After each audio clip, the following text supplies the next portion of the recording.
Muy buenos días, tardes o noches, y bienvenidos nuevamente a EAA. En este video hablaremos acerca de 7 diferentes teorías evolutivas que surgieron a lo largo de la historia. La primera teoría es del Conde de Buffon, quien postuló que las especies, pero solo las que no habían sido el producto de la creación divina, pueden cambiar. Esto hizo aportes importantes al desarrollo de la teoría evolutiva actual, debido a que refuta el primitivo concepto de que todas las especies se originan de un creador perfecto y, por lo tanto, no pueden cambiar debido a su origen, lo cual es falso. La forma de las especies animales no es inalterable, sino que puede variar y también cambiarse completamente según el medio en el que viven. Las especies menos perfectas, las más delicadas, las más pesadas, las menos ágiles, han desaparecido o tendrán que desaparecer con el tiempo.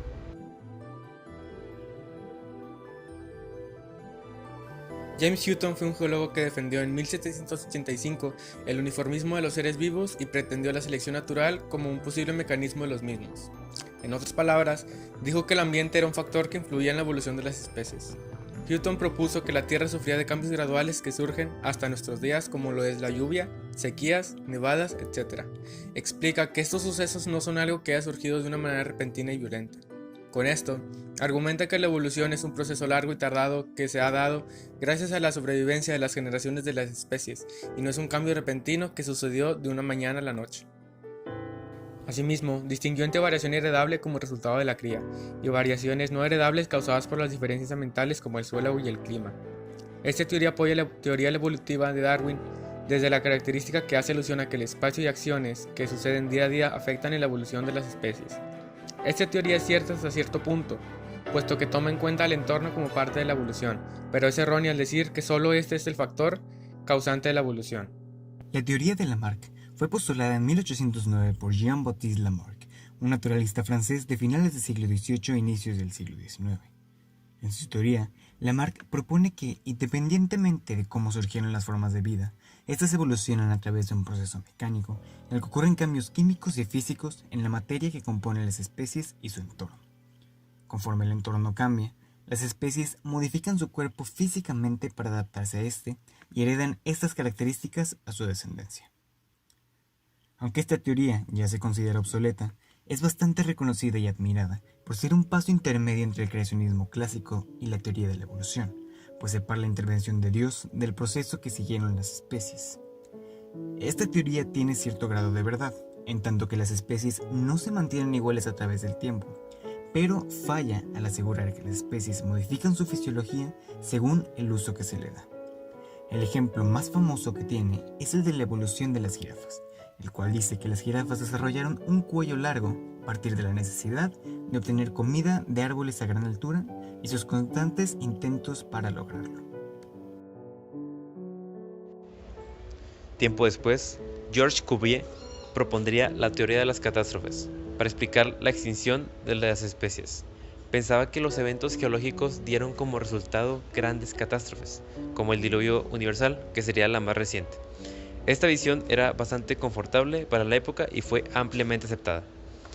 Pudo evidenciar que en las distintas épocas geológicas de los seres vivos eran diversos, y que, por tanto, a juzgar por los fósiles, cada época había estado poblada por especies distintas que, de pronto, desaparecerían sin pasar a la época siguiente. Sin embargo, pensar que al fin de cada época un gran cataclismo había destruido al mundo existente era falso, ya que solo ocurrían cataclismos parciales. William Smith fue un geólogo británico que en el año de 1799 creó el principio de sucesión faunística. Este plantea que en las rocas sedimentadas en la Tierra existen fósiles que se pueden diferenciar entre un nivel horizontal y vertical. Si encontramos fósiles de una especie de manera vertical, se podrán observar variaciones provocadas por la evolución, pero si se encuentran de manera horizontal o en la misma capa de tierra, las características del fósil serán similares. Este principio serviría para cimentar la teoría de la evolución de Charles Darwin, pues muestra que existe una irreversibilidad biológica en las especies. Entre algunos datos correctos de la teoría presente, se encuentra que es cierto que dependiendo de la capa de la Tierra en el que se encuentra un fósil, más antiguo es este. Sin embargo, un dato que no toma en cuenta Smith y hace incorrecta esta teoría es la migración. no pensó que las especies no fueran sedentarias y se moverían de lugar a lo largo de su vida. Es por eso que los fósiles de una misma especie no se encuentran forzosamente en el mismo espacio terrenal. Un claro ejemplo de esto son los fósiles de dinosaurios que se han encontrado a lo largo de los años. Gracias a distintos exámenes de longevidad, se ha demostrado que las especies que se han descubierto en un lugar más profundo son más antiguas que las que tienen pocos kilómetros de profundidad.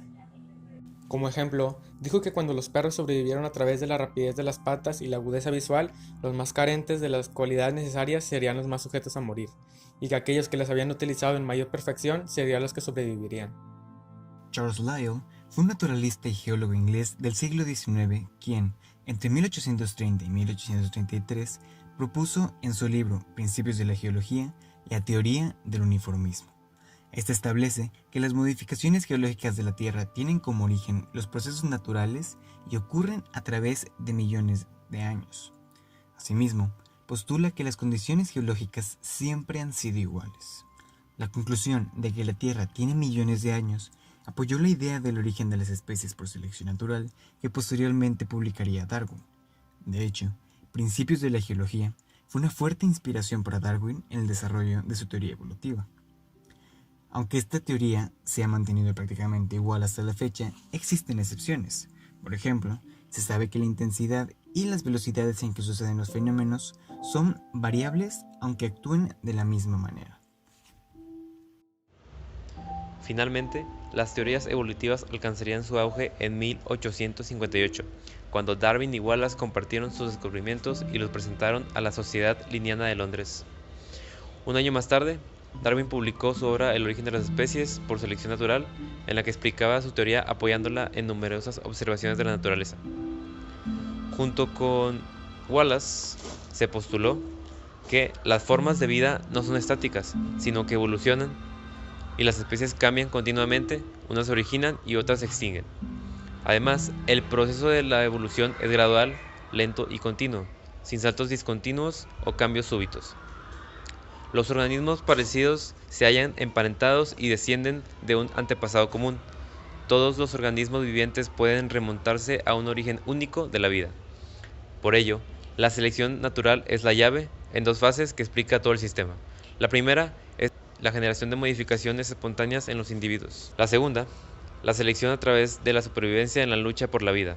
Los individuos mejor dotados, los que han nacido con modificaciones espontáneas favorables para hacer frente al medio ambiente, van a tener más posibilidades de sobrevivir, de reproducirse y de dejar descendencia con estas ventajas.